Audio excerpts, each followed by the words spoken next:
currently have 2 positions open on this for a total risk of 2%. We're looking at the hourly chart here. This was my first entry here. We can see this around this point here. So the green dotted line was the entry, and this purple is my entry time. And I took another entry yesterday, which is on this line here, and this was the entry there. Both the stop losses are above this level here, and I'll explain this in a minute, but there are 2 different take profits on this. One is at this level, one is at this level. So just going back to what we're seeing on the Euro JPY, the initial reason for the entry was taking the daily chart into consideration. First of all, I'm just going to take this Fibonacci off. So in previous videos, the move that I was most likely looking at was this move here that I'd encapsulated in the standard deviation channel, and I'd mentioned that I'd taken the position based on the price being still overbought, but not ideal, because I wanted to see interact with a higher kind of channel here on the standard deviation channel. It still being about the average was good enough for me to consider a short. There were decent enough signs of reversal in the lower time frame, and this area of resistance that we're seeing here as well, that the candles had been interacting with on Monday. So this was a good reference point here, because we were seeing support, previous support, zonal support, trouble with it coming through on these candles. In fact, yesterday's candle was quite interesting, because the information I had on Monday was only this candle, but we can see yesterday's candles, Tuesday's candle, did in fact interact with that resistance, and my stop loss was above that area that I was assuming would be a troublesome area for the price to move through.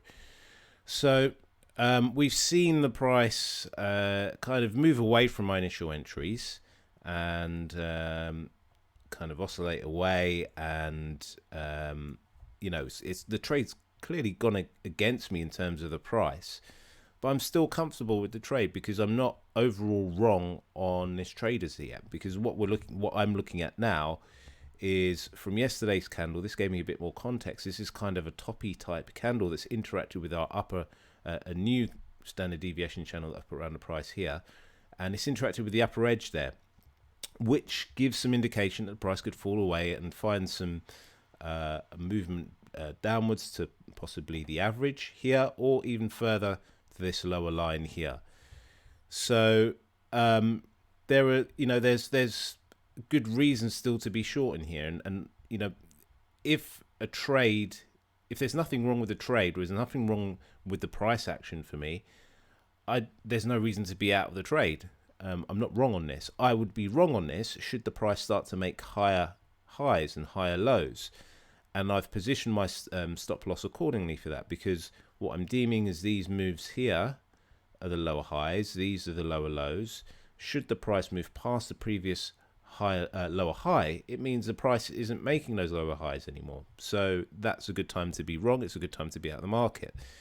So looking at the lower time frames as well, which help guide how I manage the trade, we can see the 4 hourly is basically the same price movement I've captured here in the 4 hourly. So this is looking quite overbought with a likelihood of moving towards the mean. We can see as well, I didn't mention this yesterday, but there was a double top that we saw in the lower time frames as well. So this move here is a reversal pattern where we see it come up, hit, fall away, come back up and hit. And it's also interacted with these kind of support and resistance zones. I pointed out on the daily as well. So this is a good guide to consider that this will be a pretty tricky resistance area. Obviously on the hourly there's going to be even more contact points for that area that I've identified.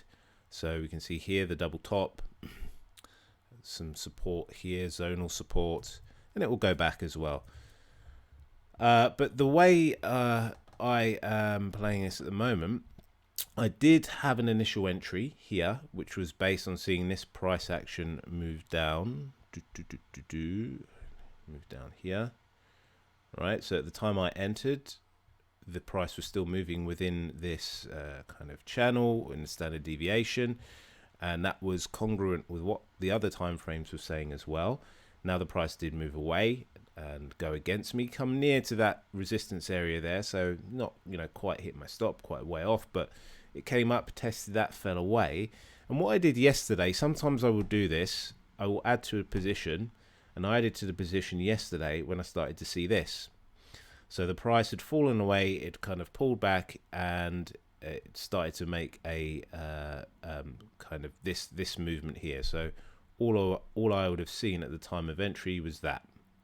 Now that correlated with what I was seeing on the 4 hourly, which would have been interaction with this upper standard deviation channel. We'd had that reversal candle there, and this movement here was all promising in terms of adding to the probability of the sit price moving lower. Again, nothing's guaranteed, but reading into the price action, I felt that there was a good enough consideration to add to the position and risk my full 2%. Now, this is where it gets a bit trickier to kind of explain, because at the moment I've got 2 take profit levels on this, and one is basically taking this out at break even, and the other is for a bigger move, which is based on a 1-to-1. Now, this is a great thing about, you know, Forex trading. There's almost an infinite way that you can, you know, make a decision to manage a trade. And in this instance, the way I've kind of structured this is I'm trying to give myself more opportunity to make money, but for the market to go, you know, just to give myself breathing room for the way that the price could move. That's firstly done with where my stop losses are placed. There's breathing room if the price you know, starts to oscillate below this resistance area. I can manage it in different ways. The reason I've taken this take profit here almost at break even is basically because I know that as this price comes to these levels here where we've seen previous support, there's a good chance that the price is going to find support again, and the positioning on this initial entry wasn't so great for that.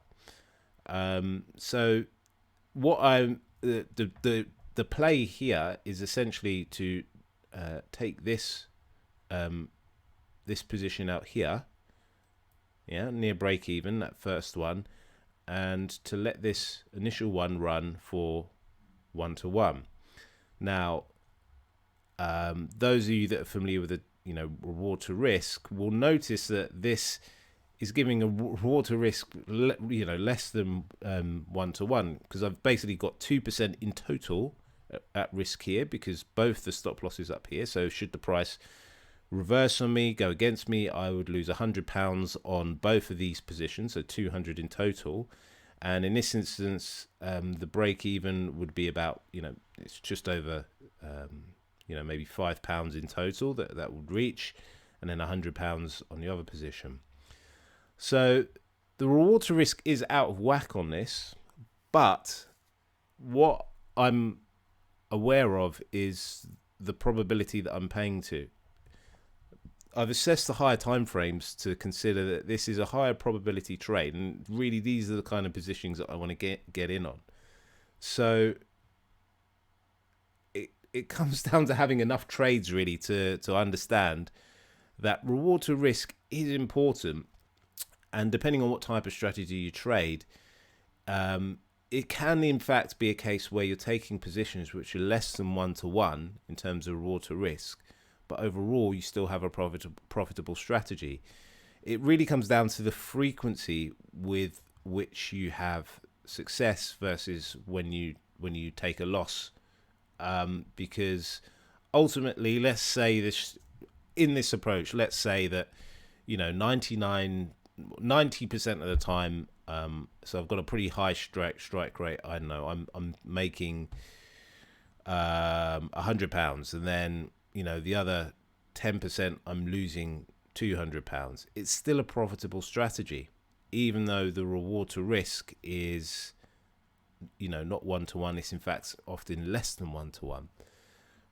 I'll go into that in more depth in another video, but it's just something to consider that, I think all too often, as when learning anything, people kind of spout out the rules that they hear other people say, and they just regurgitate them. Always go for more than 1-to-1, only go for 2-for-1s, only go for 3-for-1s. I'm not saying anyone's right or wrong. I'm just saying experiment with that yourself to understand that implicitly rather than just regurgitating it. Because for any rule that I say, anything that I say here, there's always going to be a condition that breaks it. There's always going to be some circumstance that that rule doesn't apply. So really the best way to become familiar of when to apply what rules is just to take more trades and try it in isolation, try it in a demo account, try it with small amounts of money first of all, so that you can get a feel for it.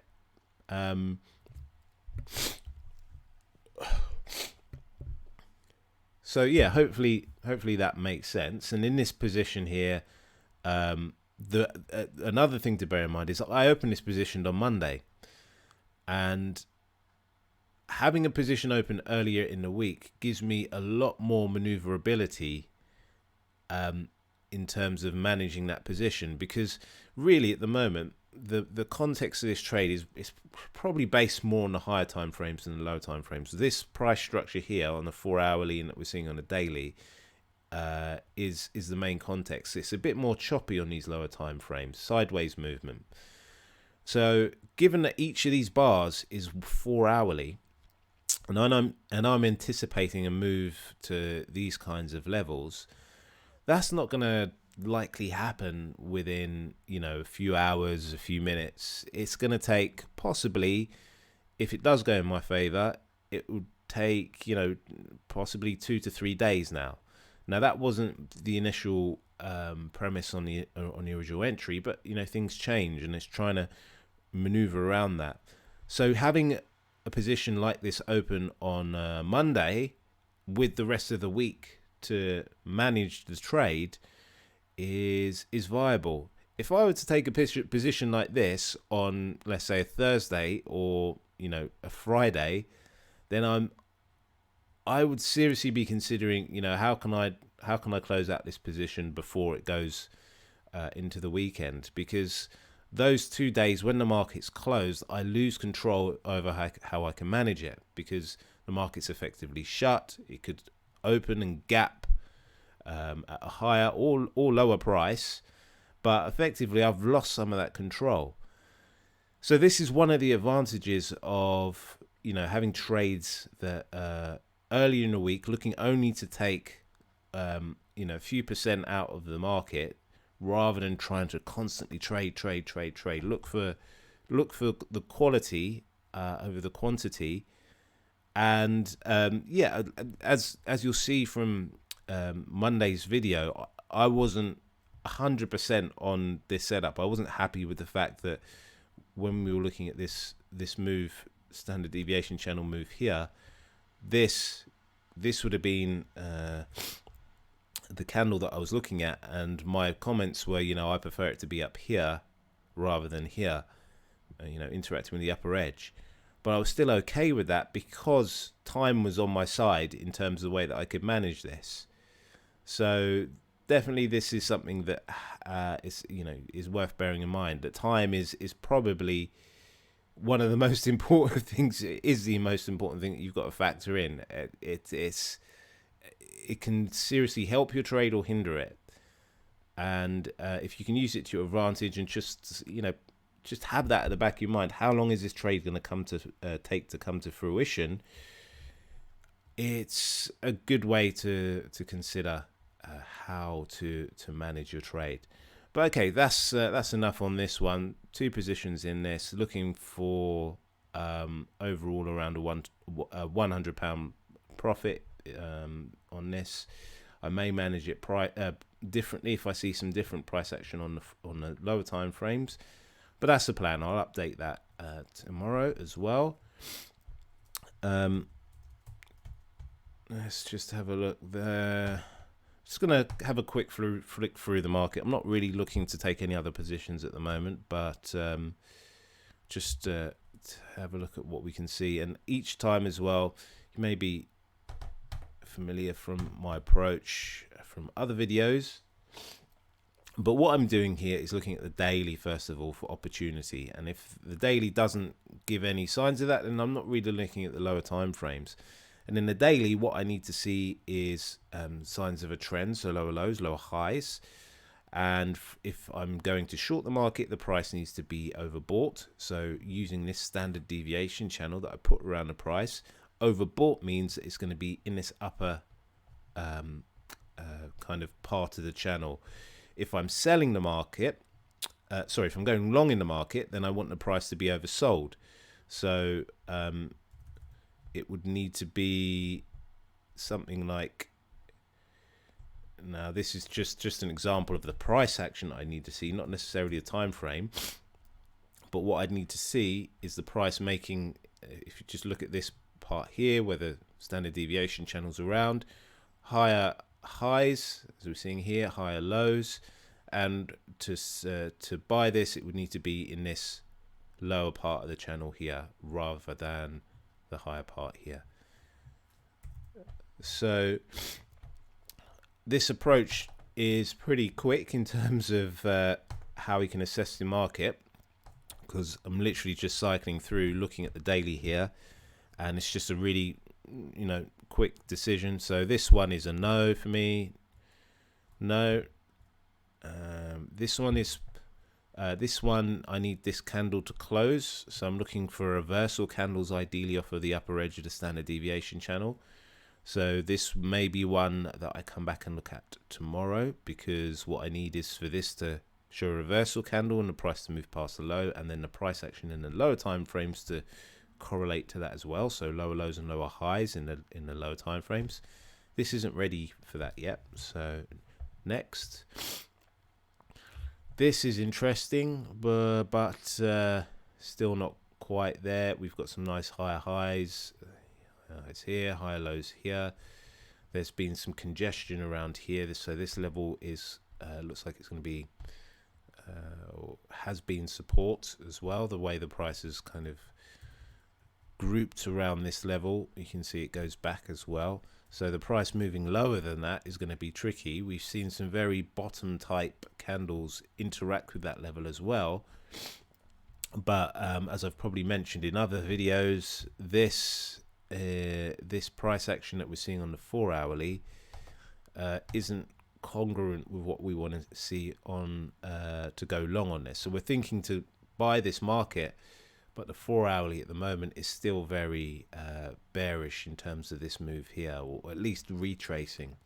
So what I'd want to see, although we're seeing it on the other time frames, like in the 15-minute, it's kind of higher highs, higher lows.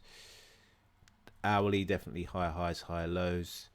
I would just want to see that in the 4 hourly as well. So for it to break convincingly past these previous levels here and pull back, and then that would give a decent entry.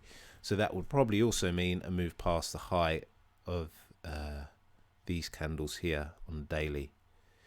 So this kind of level, a break of that kind of level, and a pullback. So yeah, like I said, not looking to trade it, but that is what I would be looking for if I wasn't already in a position. This is a very similar case on the Japanese, Swissy Japanese yen. There's been that kind of support, previous lows here. We've got this upward channel, so viably looking for longs. Let me just have okay, so you see how I zoomed out there, and I kind of gave that's not ideal, because I'm looking at the bigger picture as well. So the bigger picture here is that we've got this downward movement with lower lows, lower highs, this here looks more like a retrace than it does a convincing trend. That's because we've seen this movement in this channel definitely kind of come up, but it's also interacting with this downtrend. So if we were to look at something like the weekly, that would probably make even more sense. So in the weekly, you can see that that same move I was talking about on the daily is within that standard deviation channel, and I would definitely be thinking bearish on the weekly. So the daily, yeah, I would just wait for more information on this. So I wouldn't really want to trade this now. And yeah, sometimes that's really all it takes. Just look at the bigger picture. Look at the way I trade is time frame correlation. So the way I trade is time frame correlation. So I'm looking for basically all the time frames to say a similar thing. When I say all the time frames, all the ones that I look at, so from daily through to 15-minute at least. Weekly and monthly can be a bit too macro, but just have your wits about you. This one not tradable for me at the moment.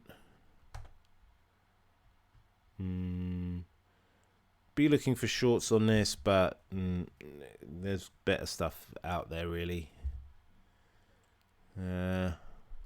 Definitely would be thinking shorts on this, but I'd want to see.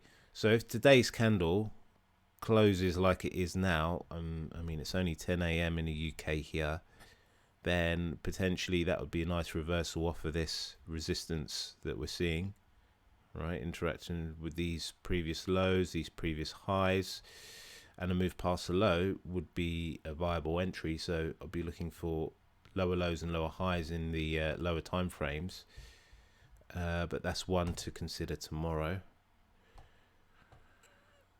No, too overbought for me, so that's too expensive an entry, if you like, because it's already moved up. How much more can it move up before pulling back? So there's better value for money in this, because this is kind of stretched. It's almost like parabolic.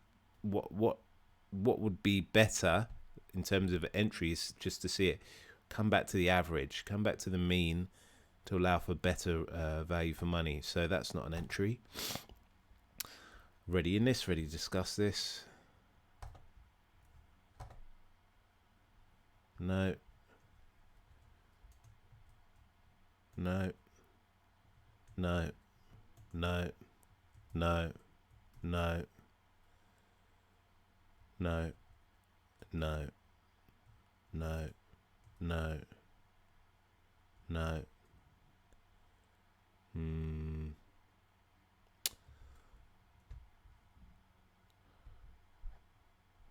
Be looking for shorts on this.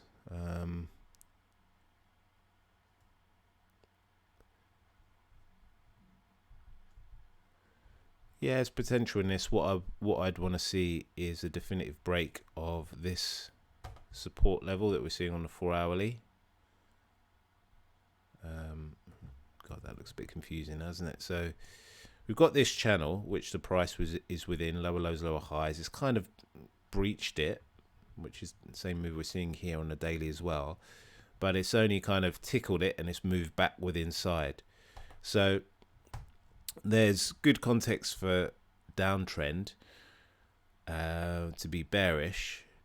But the thing that concerns me is this pullback that we've seen. This retrace has viably been, an uptrend with higher highs and the higher lows.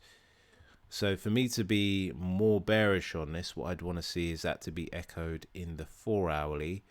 So for it to break lower. So break past this kind of support area here with the kind of lower time frames continuing to make lower lows and lower highs. So for it to break through this support and this support, so it's kind of two levels that we're seeing, that from the standard deviation lower channel and that from the horizontal as well, and for it to just break through with a break through and pull back, allowing for an entry. So this could be good if I was looking for shorts, but I'd want to see better confirmation on the 4 hourly first of all, just to break those levels that appear to be quite strong to the short side. What else have we got? USD Swissy, exactly the same story as the USD CAD. You can see it's kind of grouping there and finding support there, so it needs to break through those support levels, move lower. Just switch back to the CAD to show you the comparison. Just, I mean, at a glance you can see the daily. You can see how it's almost a mirror image in terms of what it's doing. Obviously it's both crossed with USD, so that makes sense.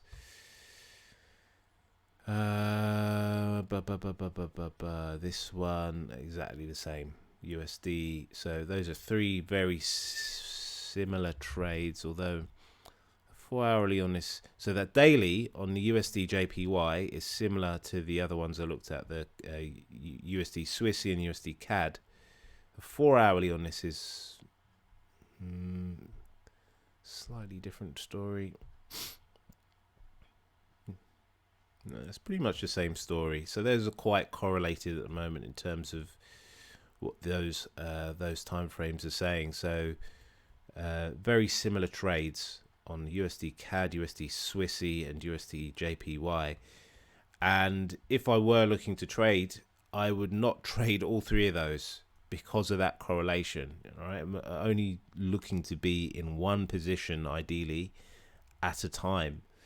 I wouldn't want to be, short USD JPY, short USD CAD, short USD Swissy, because that's 3 times the risk in a very similar trade. Focus on one, focus on the best setup, and rather than kind of have all your eggs in in fact have all your eggs in one basket, but just focus on that one basket and just protect it rather than scattering it across very similarly correlated currencies. But that's it for today. So I will update tomorrow on the Euro JPY. Go back to that, see how that's coming on. And all these trades that I do in these videos, you'll find a link for the My FX book, so you can follow the progress of the account live. Also, if you do want any one-to-one tuition, I do offer that as well. So links in the description below. If you got any questions and you just want to understand more what I'm doing here, ask away, leave some comments below. And yeah, smash that like and subscribe button. Just really trying to grow this channel at the moment, find a format that works and is useful for you guys. So yeah, until tomorrow, I will see you later. Bye.